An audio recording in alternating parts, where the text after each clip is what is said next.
I'm Mariska, I'm alcoholic. Yeah, sure. I'm quite nervous.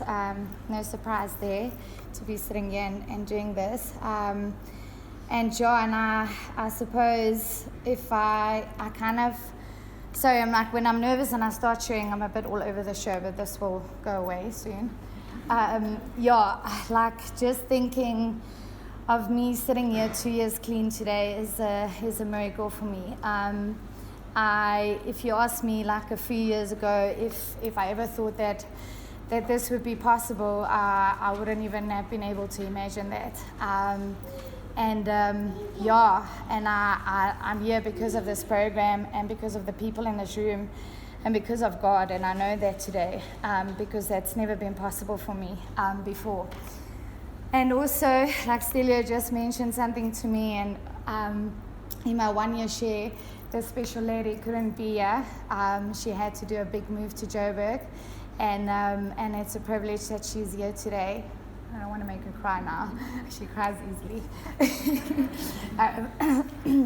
But yeah, just like really privileged that she can be sitting here with me.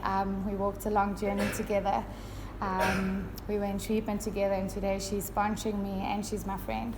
And I think she knows me better than I know myself. I'm just going to start. And I also, I do a lot of H&I and stuff, and what I always try and remind myself about is this is about trying to give someone hope, because I know many times in my active addiction and in my life, I felt that hopelessness of I can't get better and I'm going to die like this. So, and I always say I hope someone in the room, like me sitting here, it finds hope, because there is, and that's where I find my hope as well, is looking at people, seeing shit, they're clean for I don't know how many years, and their backgrounds and their stories were similar to mine. And I kept coming back because of that, and I kept believing if that's possible for them, there has to be something here for me as well. And that kind of kept me, because I didn't just come in and stay clean, but I'll get to that. But because of that hope and seeing what it does for other people, I knew this is the place where I can get better. I'm just going to start at the beginning. I grew up in Joburg, and I grew up with my mom, my brother, my sister, and my dad. And I share about this, but at the time I couldn't really see any of this. But because of being in the program and learning what this is about, in hindsight I can see how my disease has always been there and my defects has always been there long before I've kind of picked up a drug or used anything outside of myself to try and fix the way I'm feeling. I know in primary school I often used to feel like if I'm someone else I would be happier, because other people always looked happier to me, and they always looked like they got something that I don't have. And with that, I would copy people. I remember my one friend, we're still friends up until today. I would start mimicking stuff that she does, because I thought if I'm like that, I would outwardly, how she's looking like she's okay, I would feel the same. And I can see today, I have a program to deal with that stuff, but today I can see similar defects in me and similar stuff in me that I can relate to today, but I have the awareness to see that is what it is, Any case, in primary school, I didn't have too much issues then. When I got to high school, was kind of where my addiction started kicking off. I remember in primary school I excelled a lot, and I did well at school, and I did a lot of sports and all these things, and my parents were proud of me and all that stuff. And where I can also see in high school, it was a lot more people, a lot more competition, a lot more I'm not the best anymore, if that makes sense. I completely withdrew, obviously because of fear, because I can't be the best anymore. I'm second best or not as good as everyone else. and I kind of like just stopped doing everything. I stopped sports, I stopped nothing, and in that time, I've got an eating disorder as well, and I share about that because I know there's a lot of girls in treatment as well that struggles with this. And in that time, my eating disorder kicked off. Obviously, at the time, not knowing what it is, but I started and also the behavior around it. I started stealing sweets out of my mom's cupboard, and I couldn't stop doing that. And I picked up a lot of weight very quickly because of this. And I remember even constantly being in conflict with my mom about that stuff, because it's my behavior, the dishonesty, stealing it, and she's like, why are you stealing sweets again out of the cupboard, and all that mad stuff. And the same, I couldn't stop myself from doing that. Any case, so then in high school, I took my first drug, and kind of my progression was really, really quickly. From the eating disorder, I got into my first relationship. Today, I understand this stuff because of the program. Back then, I didn't have any understanding of what was going on with me. But obviously, that was my next fix. So the eating fell away, and I lost the weight, I don't know, magically, because obviously my next thing was this guy. Any case, but I also, at that time, I started using drugs, and my behavior in high school started really getting worse and worse and worse, especially with me and my mom always in conflict, because I started bunking school, started lying, I don't know, mad stuff, running away from home, and made my mom quite a detective. And she always had to find me and make missions to try and keep me and my behavior in check. Sorry, just went blank. So that's kind of was my high school, where I can see my behavior was already not okay. And I'm sharing a lot about the behavior because I know there's a lot of people in treatment and you're learning about that stuff. And also because what I've learned throughout my, that's my magic, sorry, I didn't have this. I can't, it's my focus right now. Sorry. Okay, where was I? Behavior, yes. Okay, so, and especially my recovery, because I don't have the drugs and the alcohol anymore, I have learned so much. I did my step 1 with my sponsor last night, and I even said to her, my experiences in my recovery around my behavior has taught me so much more about this disease than my active addiction, because I don't have the drugs and the alcohol. And I also, it took me a long time to understand that, and to connect the dots with that it's my behavior, and recovery is about change. And it also took me a long time to become willing to change. Any case, so that was kind of high school, and eventually I progressed from one drug to the next, drinking in between, lying to my mom, going to parties, all the normal, what people call normal social stuff. That's what I thought is normal, and everyone does it in high school.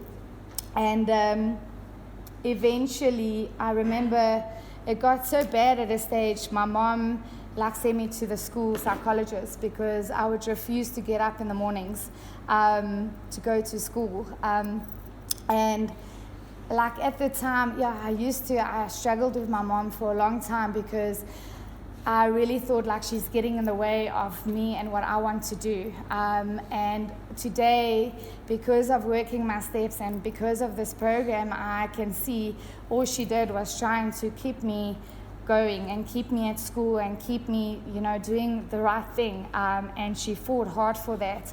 And I'm a very willful, doing it my way addict, and I had none of that. And I think if it wasn't for my mom, I wouldn't have a matric today, because in standard 9, I was like, screw this, I'm not going to school. And she'd like stand next to my bed in the mornings, like shouting at me, trying to get me out of bed. But that was my behavior on that time. So eventually I finished matric, and my progression was really, really quick. I was not a functioning addict at all. I went on from the next drug to the next to the next, and I started working for a place, and I worked there for 6 years, where I was also like enabled for a long time, and also the cause of where people try to fix me, and like live their life to try and get me better, and send me to rehab, and send me to university, and send me to courses, and like anything to try and get Mariska better. And that carried on for a very long time, which is also part of my biggest amends today, to not do that stuff anymore. So I started working for them, and at that time I was 19, and very quickly the unmanageability set in, and I couldn't get up for work. I was like unproductive at work. Like I always think today, I did jewelry designing, manufacturing, but what I know of it is like probably a quarter of what I should have known, because that's how unproductive. And I used to be delusional about that stuff as well, because I used to think I'm this jewelry maker, but the reality is, I remember I had to do designing for them, and I would struggle because I had no clue, because the time I went for the training, I was sleeping outside in my car, shooting up and doing what I need to do, not there for the training. And the time I had to actually make orders for customers, I had no clue what I was doing. And eventually, they had to hire someone else to actually do my job, So that's kind of how unproductive I was, completely, not able to work in any sense. And eventually they saw, where's Wendy? Am I saying like a lot? So in any case, so I saw, eventually they saw like there's something wrong with my behavior, and they called me in, and for the first time I admitted like I'm on drugs, and not because of anything, I suppose because of fear, and because I knew I was in trouble, like I'm busted, and they sent me to my first treatment center, and that was my journey of rehabs. And I remember, which is quite, I always share about this as well, because it's quite powerful to me about how like powerless I am over my addiction, and how like the drugs and the alcohol, how I couldn't stop, and how many times I promised myself I will stop, and I want to stop, and today, tomorrow, this weekend, whatever, promising family, mom, dad, whatever, I won't do it again. Because the first time I went into treatment, like I always had an idea like drugs is bad for me, I shouldn't be doing this, and I was there for 2 weeks, and I didn't understand what addiction was about. I had no idea that this is a disease, and I wrote in a little diary, like promising God, like I'm going to change my life and I'll never do this again. And the one thing I said there was, I will never come back to a rehab ever again in my life. And before I knew it, I was back doing the same thing. And my journey in and out of rehabs continued for 10 years. I lost count. I don't know how many times I've been in rehab, but it doesn't matter. And trying different kinds of rehabs, trying different kinds of medication, trying church, trying like whatever I could think of, whatever I could think of to try and get better. And it was a long journey for me to try everything, to realize nothing else works. And today I'm grateful for those experiences, because what I've learned about is my experience can help the next person, and I had to go through that, and I kind of know I'm sitting here today and I'm not dead, which I should have done, and I know that's a climax or whatever they call it, but I do like really believe sometimes like I'm here for a purpose, because I've been in kidney failure, overdoses, been in like really mad situations where I put myself at risk, and I'm here today. And I was I chatted to my sponsor last night, and I said like, doing my step one, I was like, yeah, sorry, I'm back on step one, but that's because of my behavior. So, and like a lot of the people that I know today who is 31 years old hasn't made it to 31 years old. They are dead or out there, don't know where they are. And I've been I've been saved, and I've been through grace. I'm sitting here, and I know that for a fact. Any case, where was I? I'm like getting lost here.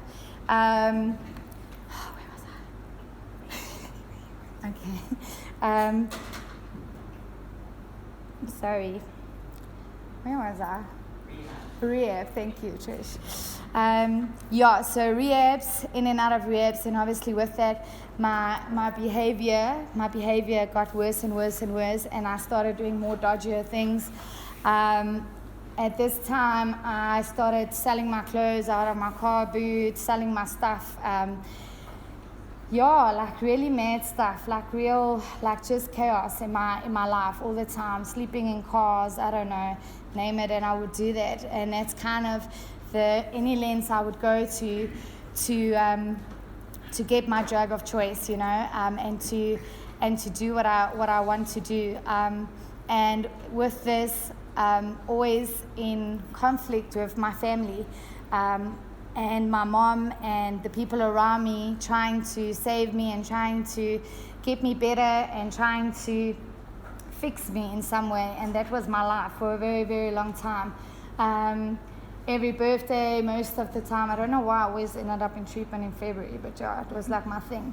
But every birthday in rehab, and the last time I relapsed, it was a day before my birthday. I went into treatment, and I remember like the absolute fear I had, like to phone my mom again after so many times and saying to her I'm going to rehab, and I dreaded it because I knew like this is what I've done all the time, smashing that hope. And because at that time I was a year clean, but I wasn't in recovery. I was working no program, no change, nothing, and eventually I relapsed. And I remember like the only thing my mom said to me was, are you gonna spend another birthday in rehab, And this year I spent my birthday at the Blue Marlin, with friends around me, and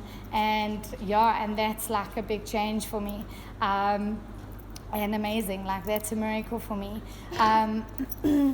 So eventually I remember the last time I went to a treatment center, and I suppose that's kind of where my journey started with the fellowship, and the program, because before I never knew about that. I tried other treatment centers, and I remember standing in front of my mom's house, and I was on my way to a rehab again, and I kind of said to her, like, what is the point, And I remember like that hopelessness feeling of like, I've tried everything.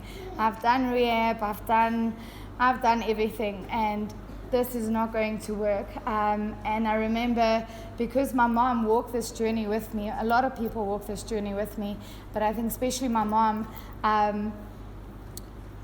I could remember the hopelessness in her face as well, like knowing, like we've tried everything, and I went in any case, because that's what I did. I'll go to treatment when the shit hits the fan, and that's when I got introduced to the program. They did meetings, and they kind of touched on step one and those kind of things. But I was still not ready. I didn't understand that recovery is about change, and effort. There's like a cool saying that it's one of the preambles about there's no magic in recovery, it's effort, and today I understand that. And I thought, like, if I just go to the meetings and make like I'm there, I'll be okay. And I went out and I did exactly the same things, you know, and needless to say, I relapsed, and then I tried to, eventually the people that I worked for in Joburg, they eventually said to me, they can't keep me on anymore. This was like after 6 years, and I tried to move out of Joburg, and I thought, like, Joburg is the problem. I will get better if I'm in Cape Town, and I moved to Cape Town. And I remember I also thought, like, this is me now, like I can be whoever I want to be. But yeah, it didn't go well so down so down. There I also had a big reservation about drinking for a very long time, and I thought drugs and alcohol is the problem, and I don't need to stop the drinking because I'm still young. I think at that time I was 25 and I still want to live that life, you know. And I got into a real big mess, and yeah, and the same thing, like just chaos with the people, because the people that I stayed with tried to help me with work, tried to help me with staying there, and like the same thing, I made a mess, you know, and I created chaos in their lives, and that's what I did. Yeah, and also I met a guy there, and yeah, and this guy was married, and I had an affair with him, and like it was also something I kind of said, like, I'll never do that, and I did do that, and this kind of brought me to my knees for the first time, and for the first time I experienced pain, and I got posted back to treatment in 2013,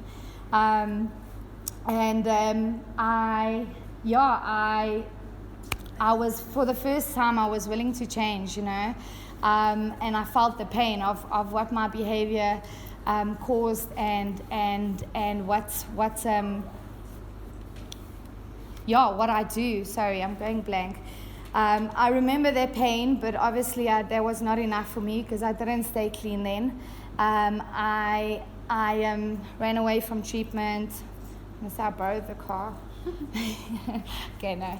But in any case, I ran away from treatment, and I went back again. And this is also with what I've learned is, like, I did the written work of the steps, and I couldn't understand.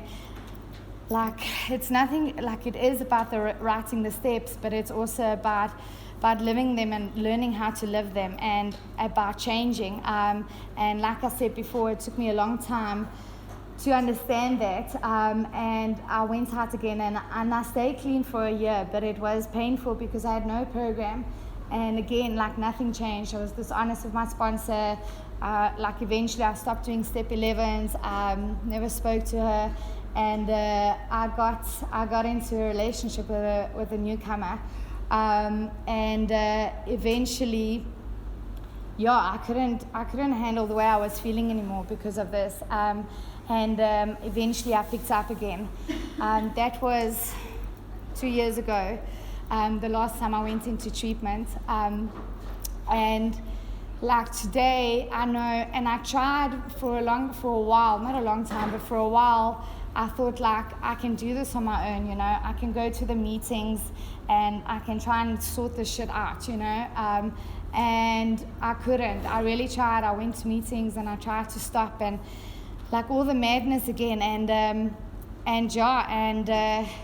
hiding it from people, and also I worked with children. I still do at that time, and I was going to work like using, you know, and I was also au pairing for two teenagers at the time, and I took them to bars, and all for the wrong reasons, because that's where I wanted to be, you know.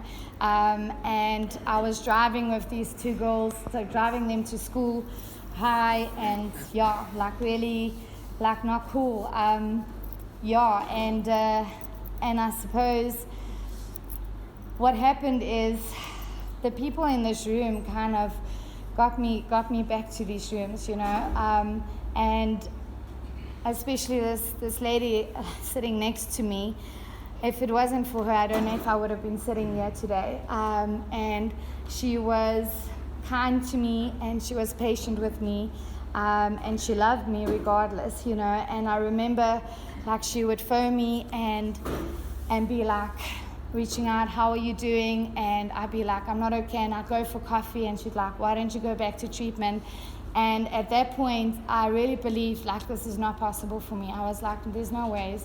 And I would say to her, I've tried this, I've done this, like, there's no ways I'm going back to treatment. Like that hopelessness of, like, I'm never going to get better. And she never stopped trying, And today I remember that, and I know what that meant for me, and how that helped me to get back into treatment and back into the rooms. And today I try and do that same thing for the people in active addiction as well, because I know if people had to give up on me, I wouldn't be sitting here. And eventually I did. Eventually I was like, okay, I still try to go, but tomorrow's my birthday, and like whatever, like, can't I go the next day? And I didn't get that right. So, and I went up into treatment, and I don't want to live that life anymore today. And I started, what I had to do is I had to work the steps, and eventually when I left, I had to do the same stuff that I did in treatment as what I do today. I go to 4 to 5 meetings a week. I have a sponsor. I'm honest with my sponsor today. I really, like, I've shared stuff with my sponsor that I thought, like, I would never share with anyone in my life. And I'm recovering in a lot of areas in my life that I thought I would never get better. And I had to like work on my relationship with God. Today, I'm still working on that. I'm quite from not a religious background, but I am I don't know if I'm religious or not. I don't know. But in any case, I go to church every now and then, and I try it out. But I do believe that there's a God today, and I'm exploring with this because I don't quite understand or know yet what God is, or what He isn't. But I do know through this program and my experiences that there is a God, and I know that I'm sitting here because of that. And I do my step 11s at night, and on a daily basis I try and change my behavior.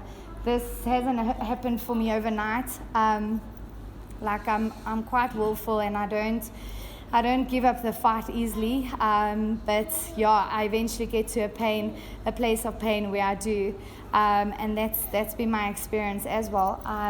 So when I left treatment, I had to change the picture, and especially my first year of recovery was really, really awesome, and I really, really loved my first year of recovery.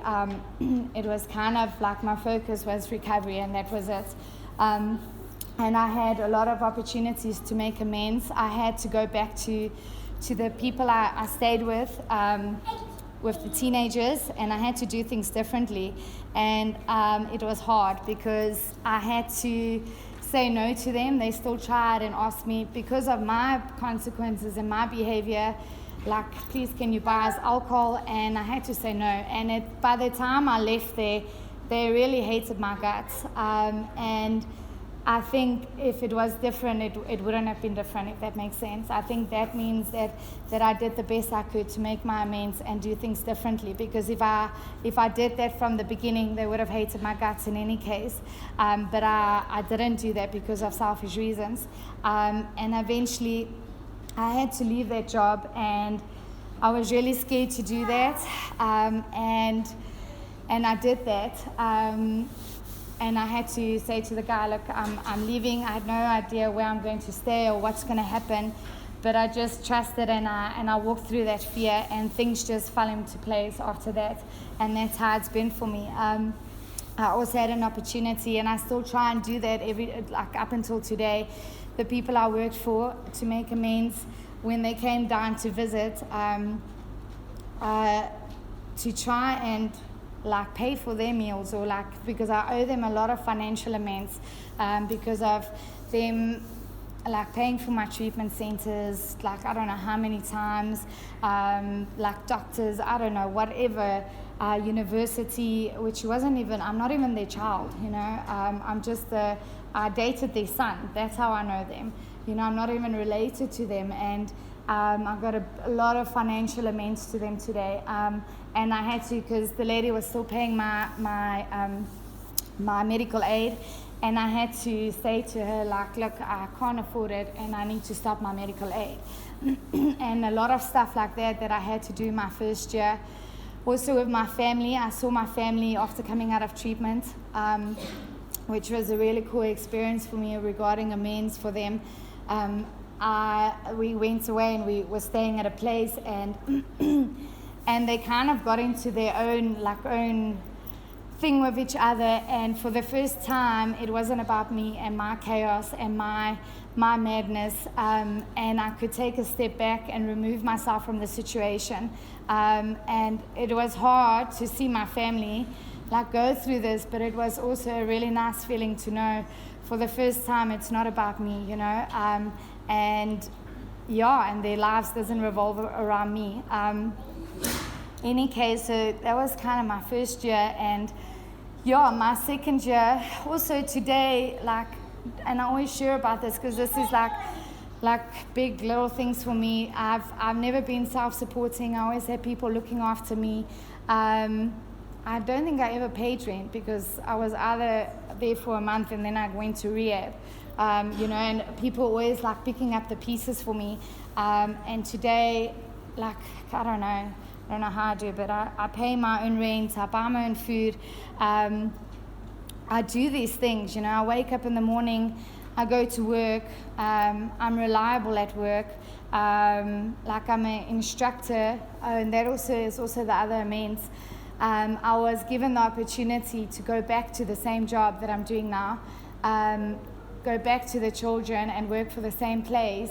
And like that's big stuff. Like I don't deserve that, you know. And I've been given grace to go back there, and I really don't deserve that. I don't think it's a small thing, like using while I'm working with kids. Any case, and I made my amends, and I tried to do it differently.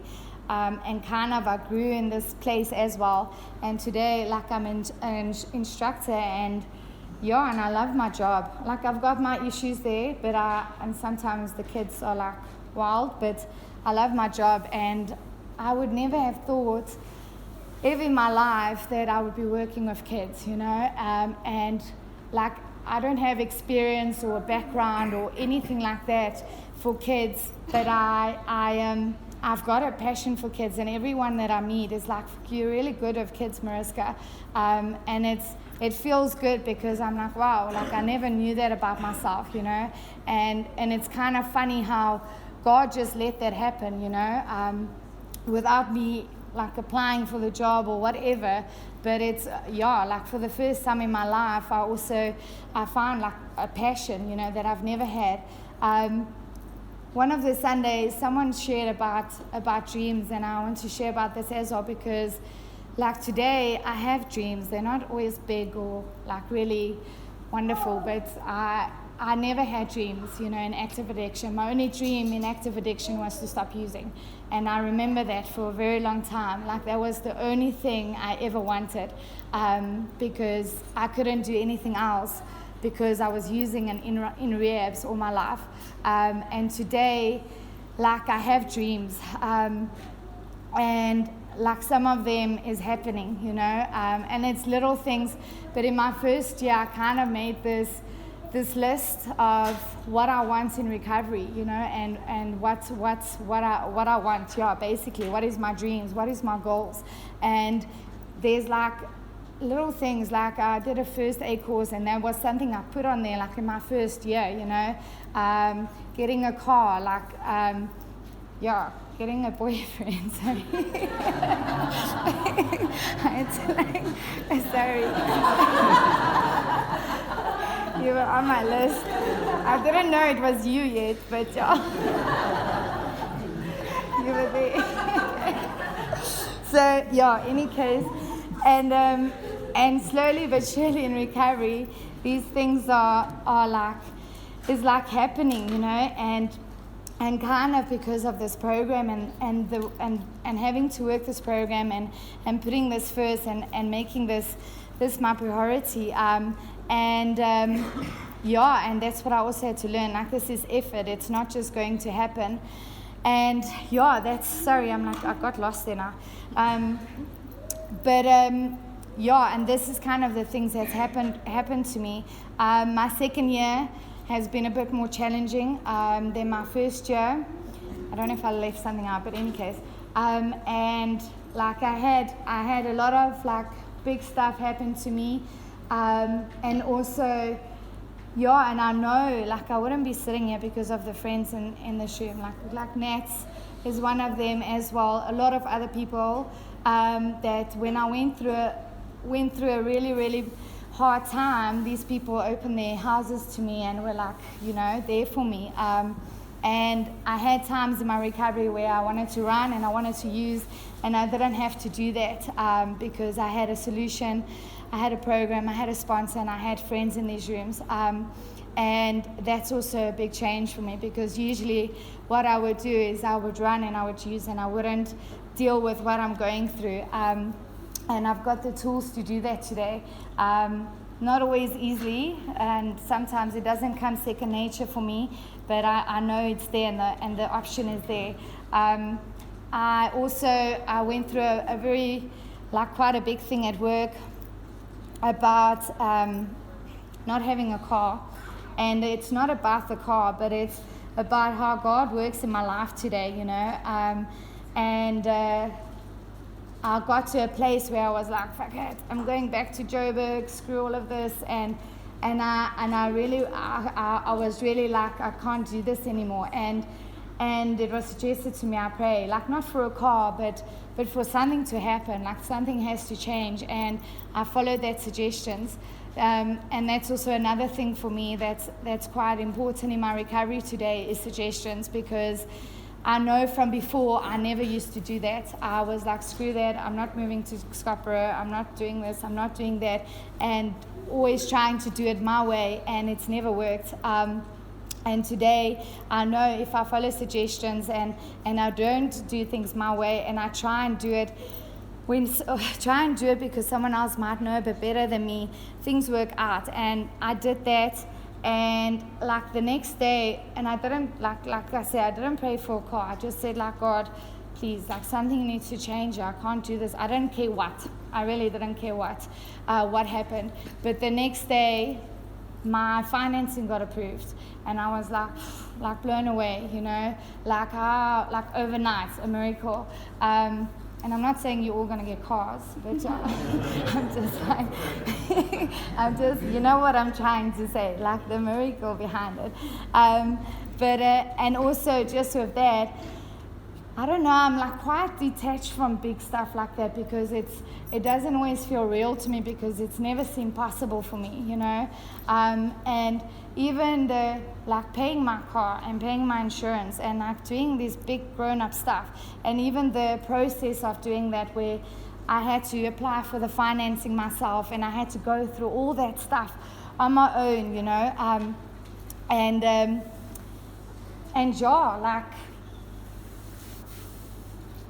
it's big grown-up stuff that I never did in my whole life. And today I'm capable of doing that stuff. And then also, what the other big thing that happened to me regarding, that's also what my first year I really struggled with my eating disorder. That was quite a big thing for me. And also, looking at it where I just couldn't stop myself from doing what I was doing, that, getting to that hopelessness of this is never going to change, and it also did change, and then I kind of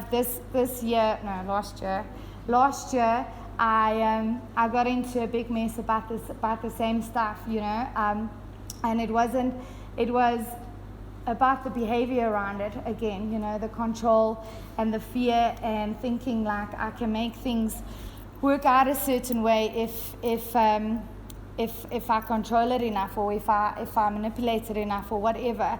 And I got really sick, like spiritually, and I wasn't okay, and I made people worry about me, around me. And again, like, I had to get down on my knees, and I had to take action, and I got willing, and I had to follow suggestions again. And that's been my journey in recovery. Like, my surrenders has been slowly over a period of time because of my behavior, and then I work on it, and then I surrender and I learn, and that's how it's been for me. It's never been like this big, like, lightning and whatever. I think that's about it. So, really grateful to sit here, and, like, thank you for my friends that's come all the way from Durban to be here as well. And that's also, like, I've got amazing friends today. And I kind of think, like, fuck, I'm going into my 3rd year of recovery, and that's mind-blowing to me. That's, like, really mind-blowing to me. And they're not laughing at me. So, thanks for letting me share. I'm going to stop there.